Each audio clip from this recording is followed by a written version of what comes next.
اندر جتنے بھی انسان آئے ہیں اپنی مرضی سے نہیں آئے. وَمَا كَانَ لِنَفْسٍ أَن تَمُوتَ إِلَّا بِإِذْنِ اللَّهِ. اس دنیا میں آنے والے جتنے بھی انسان ہیں ہر انسان اللہ کی مرضی سے اس دنیا میں آیا ہے. کوئی بھی اپنی مرضی سے اس دنیا میں نہیں آیا ہے.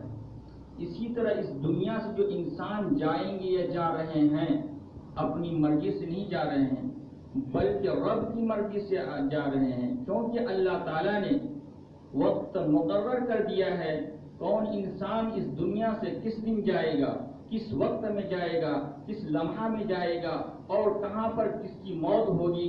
اللہ تبارک و تعالیٰ نے پہلے بتا دیا ہے. میرے پیارے دوستو، موت ایک حقیقت ہے. دنیا کے اندر جتنی بھی چیزیں ہیں ہر چیز پر اختلاف ہوتا ہے یا ہو سکتا ہے، لیکن موت ایک ایسی چیز ہے دنیا میں کسی کو کوئی اختلاف نہیں. اب رہن سہن کے اعتبار سے دیکھ لیجئے یا مذہب کے اعتبار سے دیکھ لیجئے، اگر ہم توحید کی بات کریں گے تو دوسرے مذاہب کے لوگوں کو اختلاف ہوگا. اگر ہم رسالت کی بات کریں گے تو کسی کو اختلاف ہوگا. اگر ہم سیاست کی بات کریں گے کسی کو اختلاف ہوگا. اگر ہم قیادت کی بات کریں گے پھر بھی کسی کو اختلاف ہوگا، کیونکہ دنیا میں ہر چیز پر اختلاف ہی اختلاف ہے. یہاں تک کہ پہننے میں، کھانے میں، چلنے میں. اب دیکھ لیجیے بنگال کے اندر کھانے میں کتنا اختلاف ہے. وہاں کے آدمی جو ہے دال چاول کھاتے ہیں. یو پی کے اندر چلے جائیے وہاں زیادہ تر روٹی کھاتے ہیں. کھانے میں بھی اختلاف ہے. پہناوا دیکھ لیجئے، ہر علاقے کا الگ الگ پہناوا ہے. بول چال بھی الگ ہے، بولنے میں بھی اختلاف ہے. آپ الگ بھاشا بولتے ہیں، اتر پردیش کے لوگ الگ بھاشا بولتے ہیں. اسی طریقے سے بنگال چلے جائیے وہاں الگ بولتے ہیں. یعنی ہر چیز میں اس دنیا کے اندر اختلاف ہے. اگر ہم توحید کی بات کریں گے تو عیسائیوں کو اختلاف ہوگا. سیرت کی بات کریں گے تو نصرانی کو اختلاف ہوگا. اگر ہم ایک اللہ کی بات کریں گے تو تمام کے تمام غیر اللہ والے الگ ہو جائیں گے، کیونکہ غیر مسلموں کے اندر 33 کروڑ دیوی دیوتا ہے. 33 کروڑ دیوی دیوتا کو وہ عبادت کرتے ہیں، ان کو پوجتے ہیں، ان کو مانتے ہیں. ان کو بھی اختلاف ہوگا. میرے پیارے دوستو، بتانے کی بات یہ ہے کہ دنیا اختلاف سے بھرا ہوا ہے. ہر چیز میں اختلاف. بادشاہ کو رعایا سے اختلاف، آقا کو غلام سے اختلاف، باپ کو بیٹے سے اختلاف، بیٹے کو باپ سے اختلاف، ماں کو بیٹی سے اختلاف، بیٹی کو ماں سے اختلاف، بھائی کو بھائی سے اختلاف، رشتہ دار کو رشتہ دار سے اختلاف، بڑا کو چھوٹے سے اختلاف، چھوٹے کو بڑوں سے اختلاف، استاد کو شاگرد سے اختلاف، شاگرد کو استاد سے اختلاف. یہ اختلاف ہی اختلاف کیوں ہے؟ آخر کیا وجہ ہے میرے پیارے دوست؟ اس دنیا کے اندر ہر چیز میں اختلاف ہے. وہ کون سی شے ہے، وہ کون سی چیز ہے جس پر سارے لوگ متحد ہے؟ وہ چاہے عیسائی ہو وہ بھی متحد ہے، وہ چاہے مجوسی ہو وہ بھی متحد ہے، وہ چاہے نصرانی ہو وہ بھی متحد ہے، وہ چاہے پادری ہو وہ بھی متحد ہیں، وہ چاہے سکھ ہو وہ بھی متحد ہیں، وہ چاہے غیر مسلم ہندو ہو وہ بھی متحد ہیں، چاہے وہ مالدار ہو چاہے وہ غریب ہو، ہر انسان اس میں متحد ہے. وہ کیا چیز ہے میرے پیارے دوستو؟ وہ ہے موت. موت سے کسی کو کوئی اختلاف نہیں. یہودی بھی کہیں گے ایک دن موت آنی ہے، مجوسی بھی کہیں گے ایک دن موت آنی ہے، عیسائی بھی کہیں گے ایک دن موت آنی ہے، سکھ بھی کہیں گے ایک دن موت آنی ہے. ہر انسان یہ عہد کرتے ہیں، اقرار کرتے ہیں، مانتے ہیں موت برحق ہے. وہ موت ایک دن آ کر کے رہے گی. کوئی انسان کتنا بڑا طاقتور کیوں نہ ہو، موت آ کر ایک دن اس کو پکڑ لے گی. تو موت ایک ایسی چیز ہے جس میں کسی کو کوئی اختلاف نہیں. ہر نفس کو موت کا مزہ چکھنا ہے. قرآن کریم کے اندر اللہ رب العزت نے ارشاد فرمایا، کل نفس ذائقۃ الموت، کل نفس ذائقۃ الموت. ہر نفس کو موت کا مزہ چکھنا ہے.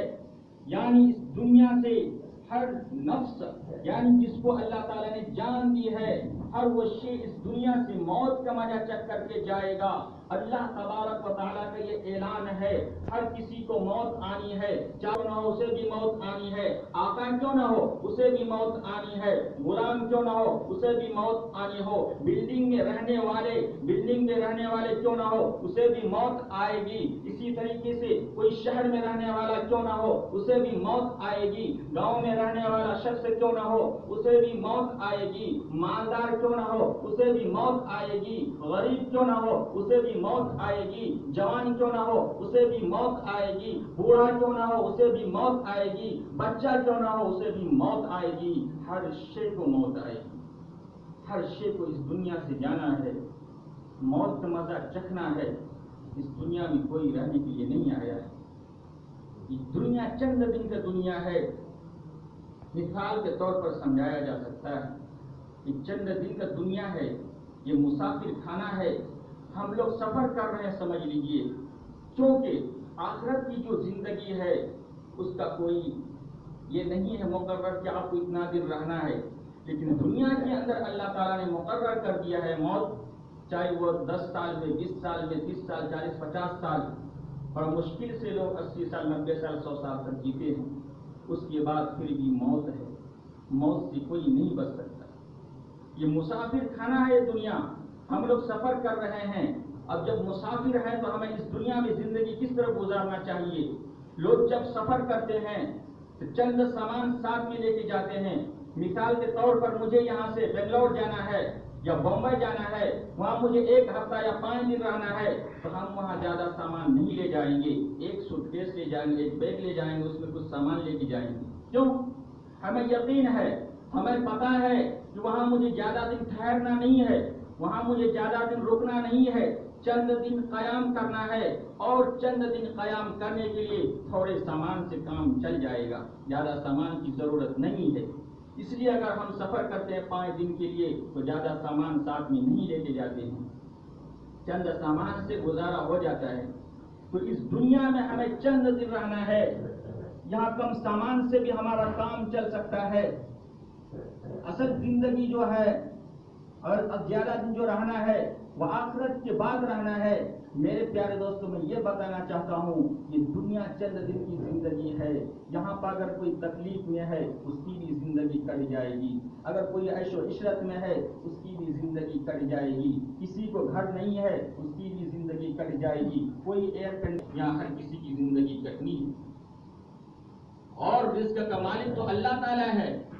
چاہے کوئی بھی ہو غریب ہو ہر کسی کو رزق دیتا ہے، اور متعین وقت پر موت آئے گی، جب تک موت نہ آ جائے اس کو رزق ملتا رہے گا، ہم چرندے درندے پرندوں کو دیکھتے ہیں، صرف گھر بنانا اور کھانا یہ کوئی کامیاب کی بات نہیں ہے، یہ کوئی بڑی بات نہیں ہے، گھر بنانا مکان بنانا اور صرف کھانا، اصل زندگی کو بنا کر اللہ کو راضی کرنا مقصد ہے، اللہ کو راضی کرنا کامیاب اس کو کہتے ہیں جو اس دنیا میں رہ کر اللہ کو خوش کرے، اللہ کو راضی کرے، ورنہ تو ہم نے پرندوں کو بھی دیکھا ہے، ہم نے کوا کو بھی دیکھا ہے، وہ بھی اپنا گھونسلہ بنا لیتا ہے، اپنے بچوں کو پال لیتا ہے، اپنا رزق تلاش کر لیتا ہے، کیا صرف انسان گھر بنائے کھائے یہی زندگی ہے؟ بالکل نہیں، اللہ کو راضی کرنا مقصد ہے، اس دنیا کے اندر انسانوں کو عبادت کرنے کے لیے پیدا کیا ہے، جب عبادت کرے گا تو یقیناً اللہ تبارک و تعالی خوش ہوگا، میرے پیارے دوستو یہ زندگی چند دن کی زندگی ہے، یہاں ہمیں تھوڑے سامان سے کام چل سکتا ہے، آخری زندگی جو ہے بہت زیادہ رہنے والی، جہاں ہم ہمیشہ ہمیشہ رہیں گے، انسان کو موت نہیں آئے گی، وہ ہے آخرت کی بات کی زندگی، وہاں کیا ہوگا؟ وہاں جو ہے ہمیشہ رہنا ہے ہمیں، تو وہاں کے لیے زیادہ چیزوں کی ضرورت ہے، وہاں ہمیں ایئر کنڈیشن کی بھی ضرورت ہے، وہاں ہمیں پنکھے کی بھی ضرورت ہے، اے سی کی بھی ضرورت ہے، وہاں ہمیں اچھے محل کی بھی ضرورت ہے کہ نہیں ہے؟ ہر جنتی کو ملیں گے، لیکن اس کے لیے شرط کیا ہے میرے پیارے دوستو؟ اللہ کو راضی کرنا مقصد ہے، اللہ کو راضی کرنا شرط ہے، اللہ راضی رہیں گے تو وہاں آپ کو ایئر کنڈیشن والا کمرہ ملے گا، آپ کو وہاں کوئی پریشانی نہیں ہوگی، ہر چیز مہیا ہوگا، کوئی چیز کی آپ کو پریشانی نہیں ہوگی، ہر چیز آپ کے لیے آپ کے سامنے ہوں گے، لیکن اس کے لیے شرط یہ ہے کہ اس دنیا کے اندر ہم زندگی اس طرح گزاریں گے کہ اللہ تبارک و تعالیٰ خوش ہو، اللہ ہم سے ناراض نہ ہو۔ میرے پیارے دوستو، دنیا کے اندر ہم ہر کام کرتے ہیں، اپنے گھر میں اپنے گھر کو عالیشان بناتے ہیں، اپنے گھروں میں سنگ مرمر کا پتھر لگایا جاتا ہے، اپنے گھروں کو لائٹوں سے سجایا جاتا ہے، اپنے محل کو بہت ہی سندر بنانے کے لیے طرح طرح کی لائٹوں سے مزین کیا جاتا ہے، لیکن ہم نے کبھی آخرت کے اوپر غور نہیں کیا، وہاں ہمارا مکان کیسا ہوگا، وہاں ہمارا گھر کیسا ہوگا۔ میرے پیارے دوستو، وہاں اگر آپ اچھا گھر چاہتے ہیں تو وہاں کے لیے بھی کچھ جمع کیجئے، تبھی وہاں پر اچھا عمدہ گھر ملنے والا ہے۔ جس طرح لوگ نیکی لے جائیں گے اسی کے اعتبار سے وہاں گھر ملنے والا ہے۔ میرے پیارے دوستو، وہاں ہم نیکی کیسے لے کے جائیں گے؟ دنیا کے اندر چند دن کے لیے رہتے ہیں تو دنیا کے اندر ہم بینک بیلنس جمع کرتے ہیں، ایک کرنٹ بینک ہوتا ہے، ایک سیونگ بینک ہوتا ہے، دونوں میں لوگ جمع کرتے ہیں، ایک میں نکالتے ہیں ایک میں جمع کرتے ہیں۔ میرے پیارے دوستو، کیا ہم نے آخرت کے لیے کوئی بینک کا کھاتا کھولا ہے؟ کوئی بینک کھولا ہے؟ نہیں۔ دنیا کے لیے کھولتے ہیں تاکہ کام آئے، بڑھاپے میں کام آئے، کبھی ایکسیڈنٹ ہو جائے اس میں کام آئے، کوئی پریشانی ہو جائے اس میں کام آئے، لیکن ہم نے آخرت کے لیے جمع نہیں کیا کہ مرنے کے بعد وہاں کام آئے گا۔ اور دنیا میں اگر کوئی تکلیف ہوتی ہے، پریشانی آتی ہے، بھائی بھی ساتھ دے دیتے ہیں، رشتہ دار بھی ساتھ دے دیتے ہیں، پڑوسی بھی ساتھ دے دیتے ہیں، لیکن وہاں ساتھ کون دینے والا ہے؟ کوئی بھی ساتھ نہیں دے گا۔ بھائی دنیا تک ہی محدود رہے گا، قبرستان ہی تک لے کے جا سکتا ہے، رشتہ دار آپ کو قبرستان لے آ کر کے چھوڑ دیں گے، آپ کے اڑوس پڑوس کے لوگ بھی قبرستان میں لے آ کر کے چھوڑ دیں گے، اس سے آگے کوئی کام آنے والا نہیں ہے۔ میرے پیارے دوستو، اس کے آگے اگر کوئی کام آنے والا ہے تو وہ نیکیاں ہیں، وہ اعمال ہے، چاہے وہ اعمال نیک ہو یا بد ہو۔ اگر بد ہوگا اس کا ٹھکانہ الگ ہوگا، اگر نیک اعمال ہوں گے تو ٹھکانہ الگ ہوگا۔ تو آخرت میں جو چیز کام آنے والی ہے اسے ہمیں جمع کرنا چاہیے۔ ہم کیسے جمع کریں گے؟ دنیا کے اندر بینک میں ہم بیلنس جمع کرتے ہیں تو سرکار اس میں کچھ فائدہ بھی دیتا ہے، میں نے سنا ہے، وہ ہوتا ہے سود۔ لیکن ہم آخرت کے لیے اگر جمع کریں گے تو اللہ تبارک و تعالیٰ 1 گنا نہیں، 10 گنا نہیں، بعض روایت میں آتا ہے 700 گنا تک زیادہ اللہ تبارک و تعالیٰ بڑھا کر کے دے گا۔ آپ جمع کر کے بھول جائیے اللہ کے راستے میں، اللہ تبارک و تعالیٰ آپ کی وہ امداد کو اتنا بڑھائے گا، آپ کا گمان بھی وہاں تک نہیں پہنچ سکتا ہے۔ جب میدان محشر میں آپ کو ضرورت پڑے گی، اللہ تبارک و تعالیٰ آپ کے سامنے پیش کر دے گا، آپ نے ایسے ایسے عمل کیے تھے دنیا کے اندر، اس کا صلہ یہ ہے، لے لیجیے۔ میرے پیارے دوستو، ہمیں آخرت میں جمع کرنے کے لیے کیا کرنا پڑے گا؟ کرنا ایک پڑے گا، ہم نیکیاں تو کرتے ہیں، عبادت بھی کرتے ہیں، کیونکہ نماز پڑھنا فرض ہے، اگر ہم نہیں پڑھیں گے تو ہم گنہگار ہو جائیں گے، روزہ رکھنا فرض ہے، حج کرنا فرض ہے، جن کو اللہ تعالیٰ نے اتنی حیثیت دی ہے، زکوٰۃ دینا ان لوگوں پر فرض ہے جو صاحب نصاب ہے، اگر ہم یہ کام نہیں کریں گے تو گناہ ہے۔ میرے پیارے دوستو، اگر کر لیا تو ثواب ہے، اس کے علاوہ ہمیں کیا کرنا ہے؟ اللہ تبارک و تعالیٰ کی مخلوق ہیں بہت ساری، مثال کے طور پر آخرت کے لیے جمع کرنے کے لیے آپ ہفتہ میں 1 روز متعین کیجئے کہ ہمیں ہفتہ میں 100 روپے نکالنا ہے یا 200 روپے نکالنا ہے اللہ کے راستے کے لیے۔ ہم مسجد میں 50 روپے ہفتہ میں دینا ہے، یا کسی غریب یتیم بیوہ کو 50 روپے ہفتہ میں دینا ہے۔ اس طرح متعین کر کے اپنے جو ہے ہفتہ میں 1 دن نکالا کیجئے، وہ پیسہ آپ کا جمع ہوگا، اللہ کے کھاتہ میں جمع ہوگا۔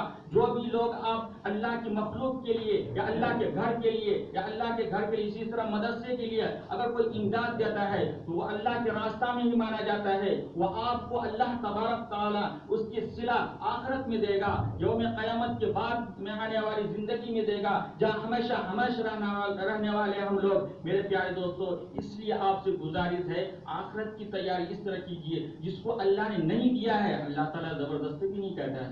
سبحان اللہ، الحمدللہ، استغفر اللہ پڑھتے رہیے، آپ کے لیے جنت میں درخت لگ جائے گا۔ لیکن اللہ تعالیٰ نے جس کو دیا ہے وہ اللہ کے راستے میں خرچ بھی کریں۔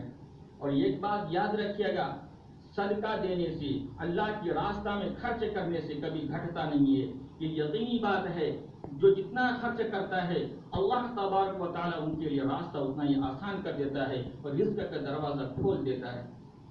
تو میرے پیارے دوستوں میں یہ عرض کر رہا تھا کل نفس ذائقۃ الموت، ہر نفس کو موت کا مزہ چکھنا ہے. یہاں پر کوئی نفس رہنے والا نہیں ہے، ہر چیز کو موت کا مزہ چکھ کر کے جانا ہے، ہر جاندار کو. کل من علیہا فان، اس دنیا میں کوئی رہنے والا نہیں ہے، ہر چیز فنا ہو جائے گی.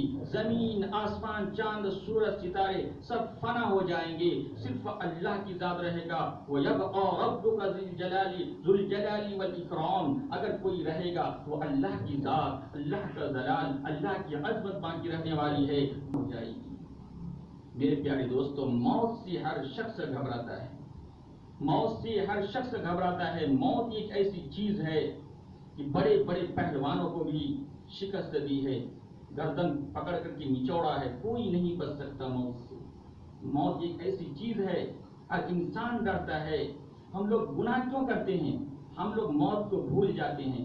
حالانکہ موت کے بارے میں کسی کو پتا نہیں ہے، آج ہی ہو جائے، آج ہی ہو جائے، کسی کو پتا نہیں ہے.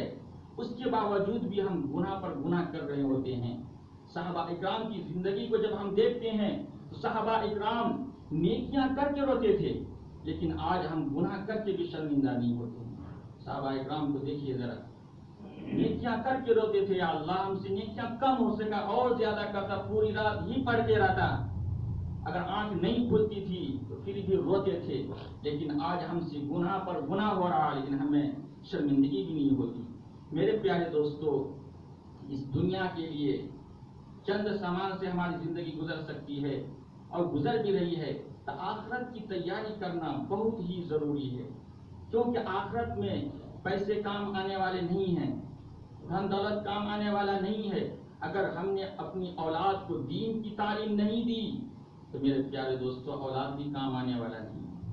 اگر ہم نے اولاد کو صحیح تعلیم دی، دین کی تعلیم دی، اولاد کو نیک صالح بنایا، وہ اولاد آپ کے لیے قرآن پڑھے گا، وہ اولاد آپ کے لیے دعا کرے گا، یقیناً آپ کو ثواب ملتا رہے گا. اگر آپ نے اولاد کو دین کی تعلیم نہیں دی، نیک صالح نہیں بنائے، آپ کی اولاد اگر شراب پیتا رہے گا تو گناہ بھی ملتا رہے گا.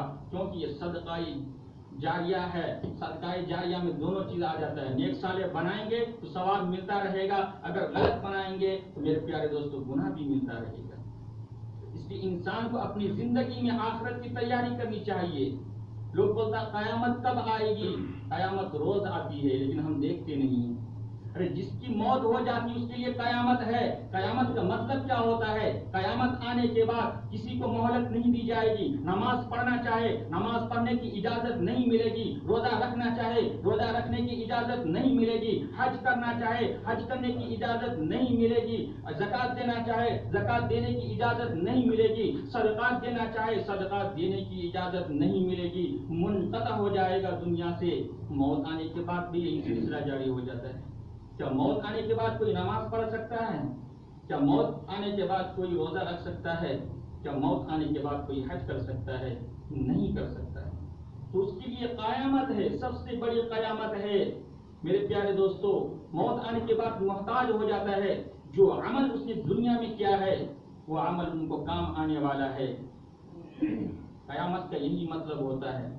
وہ قیامت کا انتظار مت کیجیے، ہمارا قیامت روزانہ آتا ہے، کیونکہ قیامت کے بعد تیاری کرنے کی بھی فرصت نہیں ملے گی. اس لیے موت آنے سے پہلے ہمیں موت کی تیاری کرنی چاہیے. یہ دنیا کے اندر لوگ دنیا کی ذائقہ میں پھنس کر اللہ کو بھول جاتا ہے اور موت کو بھول جاتے ہیں. ہمیں موت یاد ہی نہیں رہتا، ہمیں موت آنی ہے، ہمیں مرنا بھی ہے. ہم بھول جاتے ہیں کہ یہ دنیا کے اندر عجیب چیز ہے جو ہم بھول جاتے ہیں. امام غزالی رحمۃ اللہ علیہ نے اس زندگی کو، اس دنیا کو ایک مثال کے طور پر لوگوں کو سمجھایا. میں آپ کو بتانا چاہتا ہوں. امام غزالی رحمۃ اللہ علیہ نے ایک مرتبہ یہ فرما رہے تھے، لوگوں سے بتا رہے تھے، ایک شخص کہیں جا رہے تھے، اچانک اس پر شیر حملہ آور ہوا. جب اس نے شیر کو دیکھا، شیر سے بچنے کے لیے وہ بھاگنے لگا. شیر سے بچنے کے لیے وہ بھاگنے لگا، کسی طرح جان بچ جائے. میرے پیارے دوستو، وہ بھاگتے بھاگتے ایک آگے جب گئے تو وہاں ایک کنواں ملا. اس نے سوچا چلو کنواں میں چھلانگ لگا دیتے ہیں، شیر سے بچ جائیں گے. میرے پیارے دوستو، اس نے کنواں میں چھلانگ لگا دی، لیکن نیچے کیا دیکھتے ہیں؟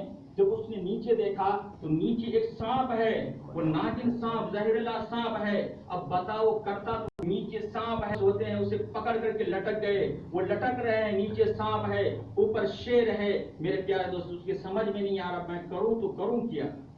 اوپر جاتا ہوں تو شیر کھاتا ہے، نیچے جاتا ہوں سانپ ڈستا ہے، دونوں طرح زندگی چلی جائے گی.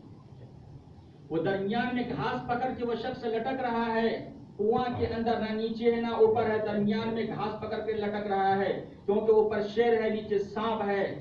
اسی دوران وہ کیا دیکھتے ہیں کہ دو چوہے آ گئے. ایک چوہا کالا تھا، یہ مل کر کے اس گھاس کو کاٹ رہے ہیں جس گھاس کو پکڑ کر کے وہ لٹک رہا ہے. اب بتاؤ اس کا کیا حال ہونے والا ہے. اوپر شیر ہے نیچے سانپ ہے، اور جس گھاس کو پکڑ کر کے وہ لٹک رہے ہیں اس گھاس کو بھی چوہے کاٹ رہے ہیں. میرے پیارے دوستو اسی دوران اس کو اسی کنواں میں ایک مکھی کا چھتا نظر آیا، شہد کا چھتا نظر آیا. وہ سوچا چلو انگلی لگا کر کے ٹیسٹ کرتا ہوں شہد میں کتنا مزہ ہے. وہ شخص انگلی گھسا کر کے شہد کو زبان سے چاٹتا ہے، اسے مزہ آنے لگتا ہے. جب مزہ آنے لگتا ہے وہ ادھر چوہے کو بھی بھول جاتے ہیں، اوپر شیر کو بھی بھول جاتا ہے، نیچے سانپ ہے اسے بھی بھول جاتے ہیں. اسے کچھ بھی پتا نہیں اوپر کیا ہے نیچے کیا ہے. ہماری جو زندگی ہے، جس گھاس کو میں پکڑ رکھا ہوں اس گھاس کو چوہے کاٹ رہے ہیں، وہ سب بھول جاتے ہیں. میرے پیارے دوستو امام غزالی رحمۃ اللہ علیہ نے اس کو بیان کر کے یہ فرمایا یہ تو چوہے ہیں. وہ چوہے کیا ہے؟ وہ زندگی کے دن اور رات ہے. وہ گھاس جو ہے جس کو آپ پکڑ رکھے ہیں وہ آپ کی زندگی ہے. اس زندگی کو رات دن مل کر کے کاٹے جا رہے ہیں، آپ کو معلوم نہیں ہے آپ کی زندگی وہی گھاس ہے. اور اوپر جو شیر ہے وہ ملک الموت کی شکل میں آپ کا پیچھا کر رہا ہے، آپ کو ضرور پکڑ لیں گے. اور نیچے جو ناک سانپ ہے وہ قبر کی عذاب ہے، وہ عذاب جہنم ہے. آپ اسے بھی بھول گئے. جو انسان اگر زندگی میں رہ کر دنیا کا مزہ میں عیش و عشرت میں اللہ کو بھول جائے اس کا حال اسی طرح ہونے والا ہے جس کا حال کنویں میں ہو رہا تھا. میرے پیارے دوستو اسی طرح ہمیں دنیا میں عیش و عشرت اتنا نہیں کرنا چاہیے، اللہ کو یاد رکھنا چاہیے، موت کو یاد رکھنا چاہیے. ہمیں مرنا بھی ہے، ہمیں حساب دینا ہے. اگر ہم یہاں عیاشی کریں گے اللہ تبارک و تعالی ہم سے سوال کریں تو ہم کیا جواب دیں گے. میرے پیارے دوستو میں نے یہ کہا تھا موت سے کس کو رشتگاری ہے، آج و کل ہماری باری ہے، کوئی بچنے والا نہیں ہے. آج وقت جا رہے ہیں، کل ہماری باری آئے گی، ہم بھی چلے جائیں گے. کیونکہ جگہ جی لگانے کی دنیا نہیں ہے، جگہ جی لگانے کی دنیا نہیں ہے. یہ عبرت کی جا ہے، تماشا نہیں ہے. میرے پیارے دوستو یہ دنیا تماشا نہیں ہے. یہاں تو عبرت حاصل کرنے کے لیے آئے ہیں، امتحان کی تیاری کرنے کے لیے آئے ہیں. جو انسان اس دنیا میں رہ کر امتحان کی تیاری کرے گا وہ آخرت میں کامیاب ہو جائے گا. جو شخص اس دنیا میں آ کر کے یہ تماشا بنائے گا میرے پیارے دوستو پھر اس کا حال کیا ہوگا آپ خود بخود جانتے ہیں. جگہ جی لگانے کی دنیا نہیں ہے، عبرت کی جا ہے، تماشا نہیں ہے.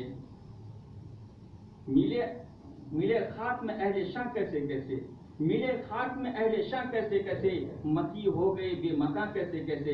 میرے پیارے دوستو اس دنیا میں بہت بڑے بڑے آدمی آئے، بہت مالدار آدمی آئے، اسے بھی اس دنیا سے جانا پڑا.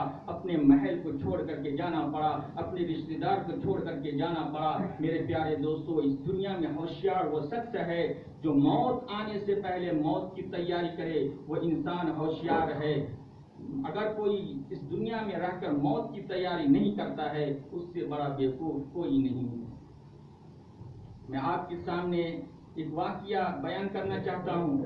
ہارون رشید کا واقعہ ہے. اس کے دور میں ایک شخص بہلول تھا جو متقی پرہیزگار ولی تھے، لیکن مزاج سے تھوڑا ایسے تھے، لوگ انہیں پاگل سمجھتے تھے، مجنون سمجھتے تھے. یہ تو پاگل ہے، اس طرح کی بات بیٹھی بات کرتے ہیں.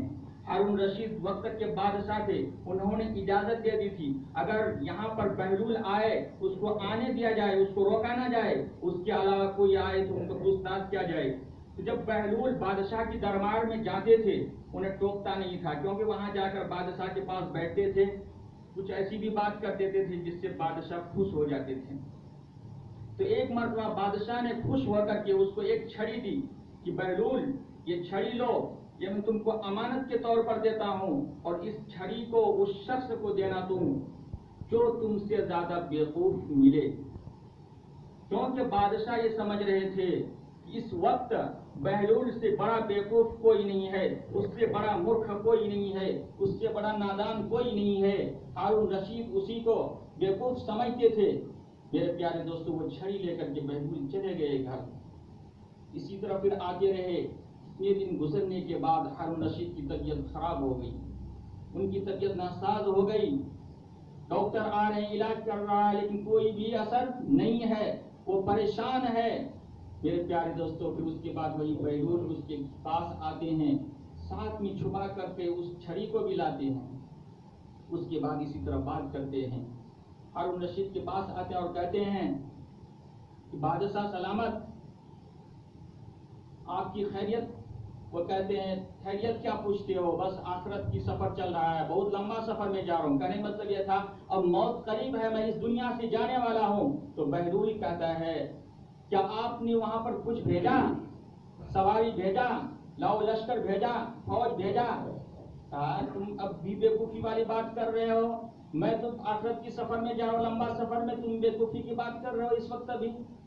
کہ حضور بیوقوفی کی بات نہیں کر رہا ہوں، اس لیے کہ ہم دنیا میں دیکھتے تھے آپ کو، آپ کا لشکر، یعنی آپ کو جہاں جانا ہوتا تھا، جس ایریا میں آپ کو جانا ہوتا تھا، آپ پہلے وہاں لشکر بھیجتے تھے، پولیس پرشاسن کو بھیجتے تھے، وہاں کا انتظامات کرواتے تھے، اس کے بعد آپ جاتے تھے۔ ہم نے آپ کو دیکھا ہے اس دنیا کے اندر، جانے سے پہلے آپ جگہ متعین کرتے تھے، وہاں فوجی کو بھیجتے تھے، گھوڑوں کو بھیجتے تھے، سارے انتظامات ہوتا تھا، اس کے بعد آپ وہاں پر جاتے تھے۔ آپ جب لمبا سفر میں جا رہے ہیں، وہاں تو اور انتظامات کی ضرورت ہے۔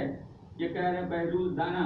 میرے پیارے دوستو، اس کے بعد جو ہے دانا بہلول کیا کرتے ہیں، اس چھڑی کو نکال کر کے اس بادشاہ سلامت کو دیتے ہیں، اور یہ کہتے ہوئے دیتے ہیں حضور یہ چھڑی آپ کی امانت تھی، آپ لے لیجئے۔ کہا کیوں؟ کہا اس لیے کہ میں نے بہت ڈھونڈا، آپ سے زیادہ بیوقوف کوئی نہیں ملا، سب سے بڑا بیوقوف آپ ہی ہیں۔ کیوں؟ اس لیے کہ آپ تو دنیا کے اندر لاؤ لشکر بھیجتے تھے، جہاں پہنچنا ہوتا تھا وہاں جانے سے پہلے آپ جب آخرت کی لمبا سفر میں جا رہے ہیں، وہاں تو آپ کو بہت زیادہ بھیجنا تھا، بہت زیادہ بھیجنا تھا۔ بھیجنے سے مراد نیکیاں کرنا تھا، وہاں کے لیے نیکیاں کرنا تھا، دنیا میں رہ کر کے اللہ کو خوش کرنا تھا، رعایا کو خوش کرنا تھا، اور اللہ کے لیے صدقات و خیرات کرنا تھا۔